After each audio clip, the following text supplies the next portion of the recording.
so he know he gotta pay me. Chauffeur got him driving Miss Daisy. When it shot, but a nigga couldn't play me. Money long just like my bundles. I ain't crying in the back of no Hummer. Few racks and a lit bitch up, huh? Few stacks, he might get my number. Click, click, get the dots on, baby. Put some heat on a bitch, now she hot, ooh, baby. Screaming, fuck that nigga like Stacey Dash. He check my fit, got his skin on his ass, ho. Draw the line, ho. He ain't mine, no. He ain't mine, no.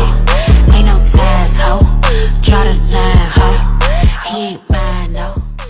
Screaming, fuck that nigga like Stacey Dash. He check my fit, got his skin on his ass, ho. Draw the line, ass, ho. Draw the line, ho. Teman-teman, pernah nggak sih kamu klik tombol back di browser terus bisa balik ke halaman sebelumnya? Nah, ternyata fitur ini pakai konsep struktur data yang namanya stack. Penjelasannya, stack itu adalah struktur data dengan prinsip default last in first out. Artinya data yang terakhir masuk justru yang pertama keluar. Bayangin, kayak tumpukan piring-piring yang terakhir ditaruh itu yang paling atas dan pertama diambil. Kita lanjut di implementasi di browser history. Di browser, setiap kali kamu membuka halaman baru, halaman tersebut akan disimpan ke dalam stack. Misalnya, kamu buka halaman A ke halaman B, lalu ke halaman C. Maka di dalam stack urutannya ada A di paling bawah, B dan C yang paling atas. Dan fungsi tombol back, ketika kamu tekan tombol back, browser akan menghapus atau pop halaman paling atas dari stack. Jadi dari C kamu kembali ke B, kalau ditekan lagi dari B ke A. Nah, sekarang kita ke bagian fungsi tombol forward. Nah, biasanya browser juga pakai stack kedua untuk menyimpan halaman yang tadi kamu tinggalkan. Jadi saat kamu klik forward, halaman bisa dikembalikan lagi dari stack tersebut.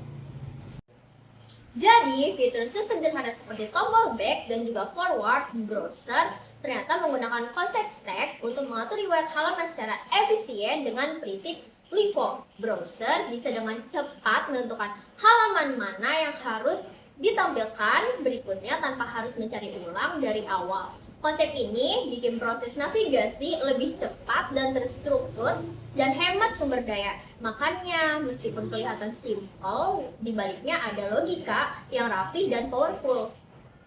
Sekarang kamu tahu di balik aktivitas browsing sehari-hari ada struktur data yang keren yang bekerja.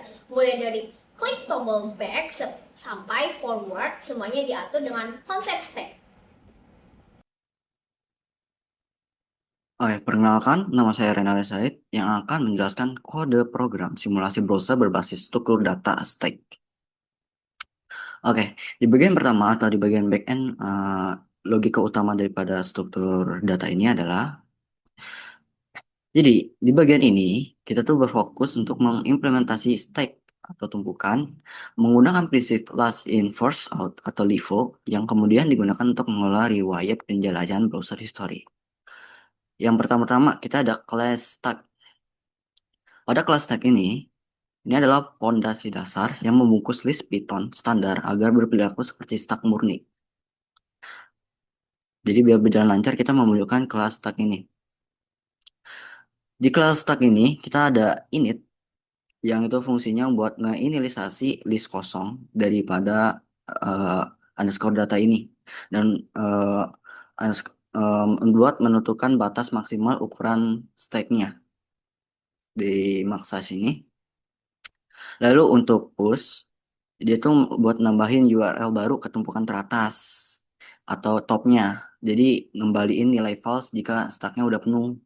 Terus pada bagian pop, di pop ini dia bakal ngambil atau enggak ngapus URL dari tumpukan teratas.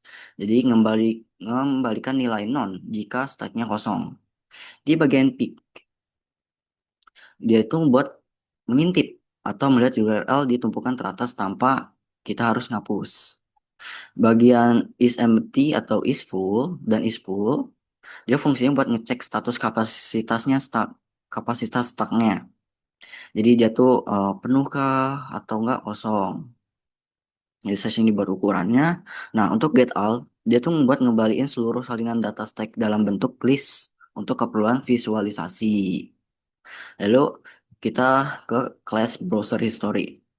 Jadi kelas ini mengatur mekanisme navigasi tombol back dan forward buat menggunakan dua buah stack. Jadi mekanismenya di visit ini saat pengguna mengetik URL baru, ya, URL saat ini dimasukkan terus push ke dalam backstack yang ini buat menjadi lalu ke lalu ke forward stack terus dikosongkan secara total karena jalurnya maju terputus. Terus untuk yang back, mekanisme back URL saat ini tuh dipindahkan ke forward stack, lalu pindah lagi ke URL teratas di backstack ini, balik lagi dia. Jadi URL yang aktif saat ini. Terus untuk mekanisme forwardnya, jadi dia kebalikan dari proses back di atas yang ini. Jadi kebalikannya nih, URL yang dimasukin ke backstack, terus diambil lagi URL dari teratas, dari forward stacknya, sebelah sini. Ya, pop. Lalu ini cuman bagian konten halaman aja, keperluan buat UI-UI yang ada di browsernya. Ini warna-warnanya, jadi tinggal dipanggil lah. Misal kita perlu ini pakai ini aja. Ini udah dikasih tahu nih buat toolbar, warna buat toolbar, warna buat tab barnya, warna buat mononya, warna buat panelnya, lalu ini font mononya, font UI. Jadi kita tinggal manggil sesuai kita. Jadi kita cuma manggil lah intinya manggil si ini buat dapetin warnanya. Lalu pada kelas tab data, jadi setiap kali user buka tab baru, sebuah objek dari kelas ini tuh bakal dibuat. Jadi dari counter ini variabel statis buat ngeberiin ID lah, ID unik gitu secara otomatis pada tiap tab. Terus buat yang history, setiap tab memiliki satu objek browser history sendiri. Artinya riwayat tombol back atau forward di tab 1 nggak akan kecampur sama tab 2. Terus di bagian log,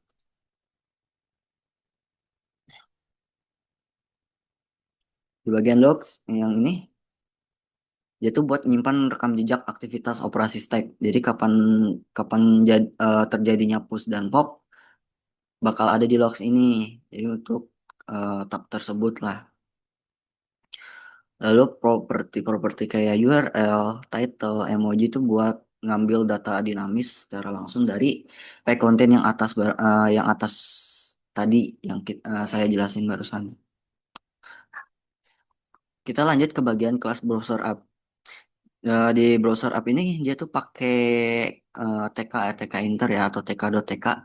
Dia tuh tanggung jawab penuh buat pembuatan grafik menggunakan pustaka TK Inter serta menghubungkan interaksi pengguna ke logika backend yang paling atas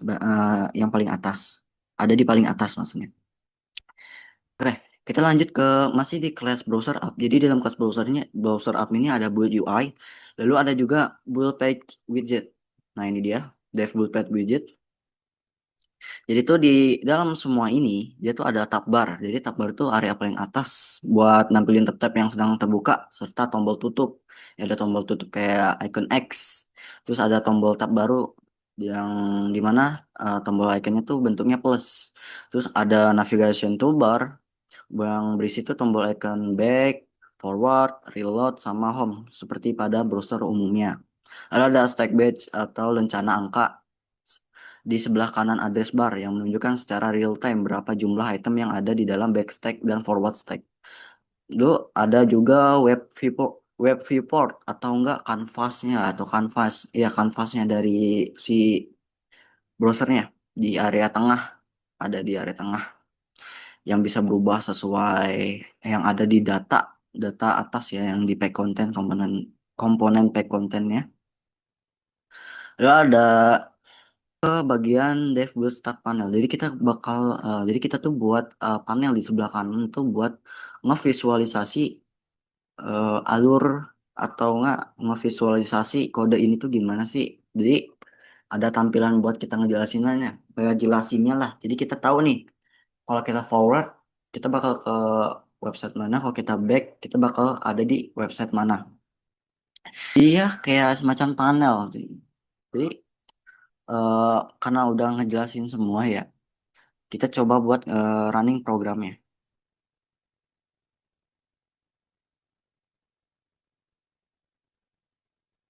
Nah, jadi ini tampilan dari browsernya.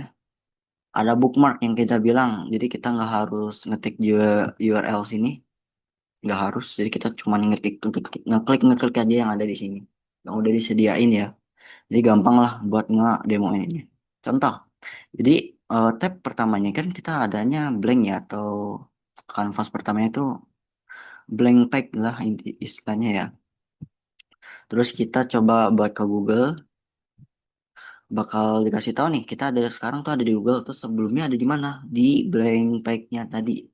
Terus lalu ke YouTube, GitHub, Stack Overflow, Wikipedia, Shopee, Tokopedia, semacam itu loh. Jadi semuanya bakal ke visualisasi di sebelah kanan ini ya, di panel kanan ini. Soalnya kita mau ke eh, back lah, di back ada apa sih? Sekarang kita ada Tokopedia kan. Jadi di backnya itu ada si Shopee-nya ini, atau di bagian teratasnya nih. Sekarang nih, kita coba nih.